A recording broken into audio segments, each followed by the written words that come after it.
গত বছর সদ্য পদত্যাগ করা প্রধান বিচারপতি ওবায়দুল হাসানকে সোনার তরবারি উপহার দিয়েছেন বৃহত্তর ময়মনসিংহ সমিতি ঢাকার সাধারণ সম্পাদক ও ঢাকা মেট্রোপলিটন পুলিশের গোয়েন্দা শাখার সাবেক প্রধান হারুনুর রশিদ।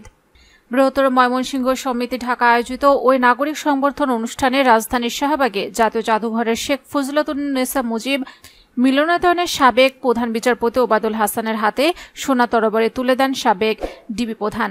বিষয়টি আলোচনায় আসে আইন, বিচার ও সংসদ বিষয়ক মন্ত্রণালয়ের উপদেষ্টা ড আসিফ নজরুলের বক্তব্যে। তিনি বলেছিলেন, সাবেক প্রধান বিচারপতি ওবায়দুল হাসান সাবেক ডিবি প্রধান হারুনুর রশিদের কাছ থেকে সোনার তরবারি গ্রহণ করেছিলেন।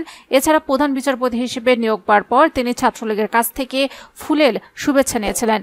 এসব কারণে বহু বিতর্ক তৈরি হয়েছে। শনিবার সকালে অন্তর্বর্তী সরকারের উপদেষ্টাদের সঙ্গে সভা শেষে গণমাধ্যমকে এসব কথা বলেন ড আসিফ নজরুল।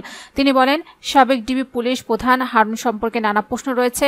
আমাদের বৈষম্য বিরোধী ছাত্র আন্দোলনের 6 সমন্বয়কারীকে অবৈধভাবে কার্যালয়ে আটকে রাখার মূল ব্যক্তি ছিলেন এই হারুন।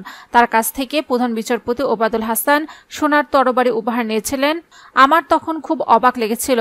উনি বিদেশে গেলে সেখানকার আওয়ামী লীগের বিভিন্ন নেতার বাসায় থাকতেন। এসব কারণে তাকে নিয়ে অনেক কন্ট্রোভার্সি ছিল। তবে হারুনুর রশিদের দেওয়া সে সোনার তরবারির দাম কত ছিল তা জানা যায়নি।